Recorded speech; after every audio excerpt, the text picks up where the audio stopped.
تشریف لے جا رہے ہیں اور نکاح فرما رہے ہیں, کھانا کھا رہے ہیں, تو ان کا مقصد یہ تھا کہ نبی ہوگا وہ کھانا نہیں کھائے گا, نبی ہوگا وہ نکاح نہ کرے گا. اس لیے سرکار نے جب اعلان نبوت فرمایا اور آقا علیہ الصلوۃ والتسلیم نے جو ہے اپنی زندگی ان کے سامنے رکھی, بے شک انہوں نے حضور کی زندگی کو تو دیکھا تھا, 40 سال سرکار کی حیات کے دیکھ چکے, اس لیے تو کہا تھا سرکار نے جب پہاڑ پہ کھڑے رہ کر کوہ ابو قبیس پہ کھڑے رہ کر سرکار نے اعلان فرمایا تھا, بتاؤ میرے بارے میں کیا کہتے ہو, تو سب نے کہا تھا ہم نے آج تک آپ کی زبان پر کبھی جھوٹ نہیں دیکھا, ہم نے آپ کو کبھی اخلاق سے گری ہوئی بات کرتے نہیں دیکھا, ہم نے آپ کو کسی سے لڑتے جھگڑتے نہیں دیکھا, ہمیشہ اخلاق کی تعلیم دینے والے آؤ, ہمیشہ سچائی کا پیغام دینے والے آؤ, ہمیشہ غریبوں کی مدد کرنے والے آؤ, یتیموں کا سہارا بننے والے آؤ, یتیموں کا ماوا بننے والے آؤ, بیواؤں کے لیے منبع بننے والے آؤ, ہمیشہ ایک سوسائٹی کے اندر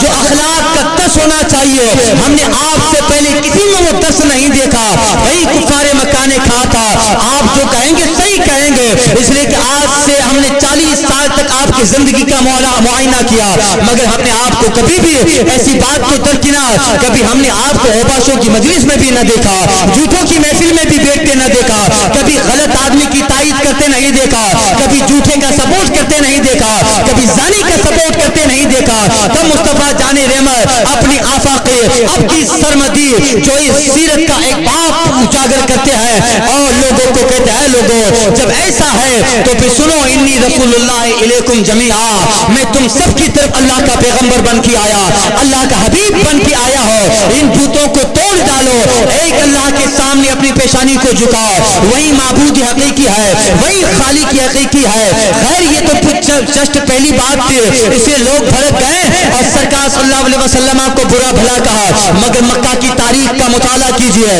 مکہ کے حالات و ادوار کو پڑھیے. جو سرکار کا دشمن تھا وہ بھی تنہائی میں جب اپنے دوست سے ملاقات کرتا تھا وہ کہتا تھا کہ محمد بن عبداللہ جو کہیں کہے, مگر وہ جو کہتے ہیں وہ صحیح بول رہے ہیں. ان کی تعلیم, ان کی سیرت, ان کی زندگی کو ہم نے دیکھا. محمد بن عبداللہ اگر آج ہمارے بتوں کے تعلق سے یہ کہہ رہے ہیں تو غور کرنا چاہیے, غلط نہیں ہو سکتا ہے. جو 40 سال پہلے 40 سال تک ہم نے کبھی جن سے جھوٹ نہ سنا, آج وہ کیسے جھوٹ بولیں گے. لہذا جو سرکار کے دشمن تھے وہ بھی تنہائی میں جا کر حضور کی صداقت کا خطبہ پڑھ رہے ہیں, حضور کی عدالت کا خطبہ پڑھ رہے ہیں. اسی کو کہا تھا یا رسول اللہ جو تیری جان کے دشمن تھے وہ بھی کہتے تھے, یا رسول اللہ جو تیری جان کے دشمن تھے وہ بھی کہتے تھے امین تو ہے, صداقت کی آبرو تو ہے,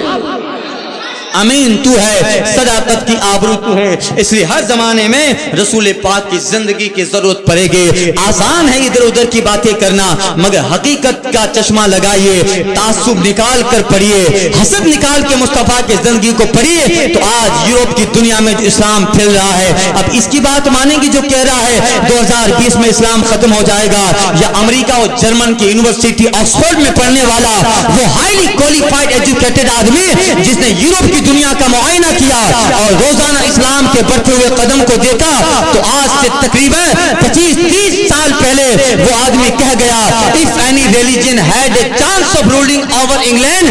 Europe within the next 100 years it is Islam. وہ کہتا ہے حالات یہ بتاتے ہیں, طریقہ لوگوں کا بتا رہا ہے, اور جس قدر آج یورپ کی دنیا میں مصطفیٰ کی سیرت کو فالو کرنے والے بڑھتے جا رہے ہیں, ان کے انویائی بڑھتے جا رہے ہیں, حالات یہ بتاتے ہیں آنے والے 100 سال میں ساری یورپ کے اندر, سارے بر اعظم کے اندر کوئی مذہب اگر عالمی مذہب, حکومتی مذہب بننے والا ہے تو وہ مذہب مصطفیٰ کا اسلام ہی بننے والا ہے. If any religion had a chance of ruling over England and Europe within the next 100 years, it is Islam. اگر آنے والے 100 سال میں سارے یورپ پہ کسی مذہب کا راج ہوگا تو وہ مذہب مصطفیٰ کا اسلام ہی ہوگا. اس لیے سرکار کی سیرت ہر زمانے میں روشنی دیتی رہے گی, ہمیں بھی دیتی رہے گی, غیروں کو بھی دیتی رہے گی. اس لیے ایسا نہ سمجھیے کہ ہم یہ لوگ قرآن پڑھتے ہیں, امریکہ میں تو یہودی قرآن پڑھ رہا ہے, وہ بھلے ثواب کی نیت سے نہیں پڑھ رہا مگر حضور کی سیرت کو جھانچنے کے لیے پڑھ رہا ہے. وہ بھی بخاری و مسلم کا مطالعہ, سیرت کا مطالعہ کرتا ہے. آخر کیا بات ہے, 23 سال کی مدت میں اسلام عرب کے جغرافیے میں پھیل گیا اور پھر ان کے صحابہ اس قدر ٹرینڈ تھے مصطفیٰ کی حیات سے کہ ایک صدی نہیں گزر پاتی ہے کہ دنیا کے چپے چپے میں بادل بن کے مصطفیٰ کا کلمہ پھیل جاتا ہے۔ اس لیے آج وہ حضور کی سیرت کو جو ہے مطالعہ کرنے پہ مجبور ہو گیا، سرکار کی سیرت سے کچھ لینے پہ مجبور ہوا، اور ایک دن آئے گا اس دنیا میں اگر کوئی ہوگا، کوئی نام رہے گا اور کوئی دین رہے گا تو نام مصطفیٰ کا اور دین اسلام ہی ہوگا۔ اس لیے سرکار صلی اللہ علیہ وسلم کی سیرت وہ سیرت ہے، ہمیں اس سیرت کو اپنانا چاہیے۔ ڈریے مت کہ کیا ہوگا، کچھ نہیں ہونے والا ہے، NRC آئے FNRC آئے، کچھ نہیں ہونے والا ہے۔ ایسے حالات تو بدلتے رہتے ہیں، اور اسلام نے ایسے بہت سارے حالات دیکھے ہیں، اور لوگ کسی زمانے میں کہتے تھے اسلام بس یہیں تک تھا، تاتاریوں نے آ کے بغداد کی اینٹ سے اینٹ بجا ڈالے، اب مصطفیٰ کا کلمہ یہیں تک تھا، اب آگے اسلام نہیں پھیلے گا۔ وہ لوگ باتیں کرنے والے، مگر اللہ تعالیٰ نے پھر سے رونقیں دے دی بغداد میں، پہلے سے زیادہ بغداد بارونق ہو جاتا ہے، اور مصطفیٰ کا کلمہ فی عرب و عراق تک محدود نہ رہا۔ صحابہ نے محنت کی، جو بغداد کو مٹایا اور کعبے کو مٹانے کا پلان بنا کے آیا تھا، اللہ نے اسی تاتاریوں میں سے ایک آدمی کو ایمان دے دیا، کعبے کو گرانے والا ہی کعبے کا پاسباں بن جاتا ہے۔